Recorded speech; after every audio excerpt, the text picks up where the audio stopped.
এই সিনেমাটা দেখে হাই আমি রূপম। এখন কথা হবে নেটফ্লিক্সের লেটেস্ট রিলিজ সেক্টর 36 নিয়ে। ছবিটার ক্রেডিট যেভাবে উঠবে তোমার ভাই মাথা খারাপ হয়ে যাবে। এবং এই ছবিটা শেষ করার পর তুমি ভাববে এটা আমি কী দেখলাম, কেন দেখলাম। আমি গতকাল রাত্রি 4:30টার সময় ছবিটা এমনি খুলেছিলাম, ছবিটা একটুখানি দেখবো আর বাদবাকিটা পরের দিন সকালবেলা কমপ্লিট করব। ছবিটা আমাকে বসিয়ে রাখে এবং ছবিটা শেষ হওয়ার পরে আমি ভাবলাম ছবিটা আমি কেন কমপ্লিট করলাম, কারণ তারপরে আর ঘুম আসে না। একটা ভয়ানক সিনেমা। এই ছবিটা দুর্বল হৃদয়ের মানুষদের জন্য নয়, কারণ ছবিটা তোমাকে ভীষণভাবে ধাক্কা দিতে চলেছে।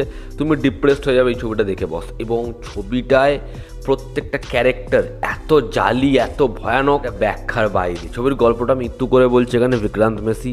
সে কী এমন ঘটাচ্ছে, তার পাস্টে কী আছে। দীপক দোবড়িয়াল যে একজন কারাপ্টেড অফিসার, তবে একটা ঘটনা তাকে বদলে রেখে দেয়। তার নাম রাম, কিন্তু সে রাবণের পাঠ করে স্টেজে। এবার বাস্তবে যখন লঙ্কায় পরিণত হচ্ছে সে কী করবে, এর থেকে বেশি জানতে হলে তোমাকে নেটফ্লিক্সে গিয়ে 2 ঘন্টা 10 মিনিটের এই ছবিটা দেখতে হবে। ছবির পজিটিভ দিক, নেগেটিভ দিক, আমার কাছে এই ছবির জন্য অনেকগুলো পজিটিভ দিক রয়েছে। দেখো আমাদের এখানে কিছু ক্রিটিক্স রয়েছে যাদেরকে আমি গালাগাল দিয়ে সম্বোধন করতে চাই, তবে আমি করতে পারছি না যেহেতু আমি ভিডিও বানাচ্ছি। তারা এরকম ধরনের ছবিকে বুঝবে কি করে? তারা তো ক্রিটিক্স নয়, তারা হচ্ছে ট্রেড এক্সপার্ট, কিন্তু তারা হচ্ছে নিজেদেরকে ক্রিটিক্স হওয়া শুরু করেছে, যেই কারণে এরকম সিনেমার তারা ভুল বের করে এবং টাকা পেলে, সিঙ্গাড়া পেলে, কোক পেলে তারা জালি সিনেমাগুলোকে ভালো বলে দেয়। যাই হোক, এই ছবির প্রথম যেটা পজিটিভ দিক সেটা হচ্ছে এই ছবিতে দীপক দোবড়িয়াল এবং বিক্রান্ত মেসি দুজন জাস্ট আগুনের গোলা। বিক্রান্ত মেসি সে কিভাবে ক্রাইম করেছে সেটা অন ক্যামেরায় বলছে। সেই যে জায়গাটা, সেটা না তোমার হাত পা কাঁপিয়ে দেবে। সে যেরকম জিনিসপত্র করে, একটা জায়গা রয়েছে, একটা বাচ্চা ছেলেকে সে বলে সে তার সাথে কি করবে, তার ফিউচারটা কি। ওই জায়গাটা আমি সিনেমাটা শুয়ে দেখছিলাম, বিশ্বাস করো। যখন এক্সপ্লেন করা শুরু করে আমি বসে ভাবছি ভাই কী বলছে, কি করছে। এরকম তার পারফরমেন্স। কেবিসি দেখার জন্য লোকটা পাগল। কেবিসি চলছে না, জেলের মধ্যে সে যা জিনিসপত্র করে ভাই ভাবনার বাইরে। দীপক দোবড়িয়াল ছবির প্রথম 20 মিনিট তার ক্যারেক্টারটা যেরকম, এবং তারপর তার ওই চরিত্রটা রাবণের মেকআপ ধরে যখন ওরকম বলতে স্টেজে চলে যাচ্ছে, তার পিছনে ধাওয়া করছে, হাঁপাচ্ছে, হাসপাতালে আসছে, মেয়েকে দেখে অঙ্গি ভঙ্গি করছে, ভাই কি পারফরমেন্স। এবং একদম শেষে চুমু, দীপক দোবড়িয়াল ফাটিয়ে কাজ করেছে, আমার তাকে দারুণ লেগেছে। এছাড়াও সাপোর্টিং কাস্ট যারা ছিল প্রত্যেকে নিজের জায়গায় ভীষণ ভালো।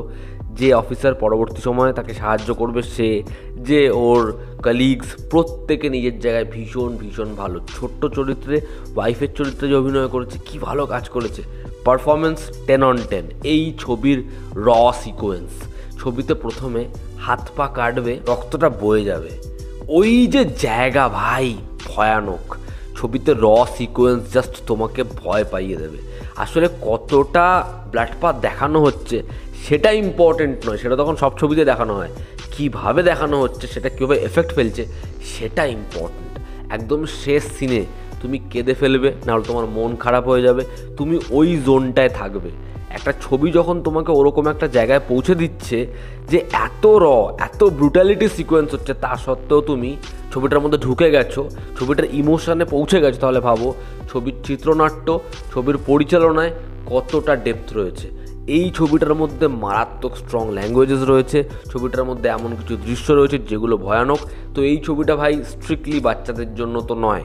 তো এই ছবিটা প্রাপ্তবয়স্কদের জন্য, সঙ্গে তোমার মনে জোর থাকতে হবে। দুর্বল হৃদয়ের মানুষরা এই ছবির থেকে অনেক কিলোমিটার দূরে থাকো, তার কারণ এই ছবিটা বিশাল একটা এফেক্ট ফেলে দর্শকের ওপরে। ছবিটাকে যেরকমভাবে তারা শ্যুট করেছে, যেরকম তারা ব্যাকড্রপ এনেছে, সেটা ভীষণ ভালো।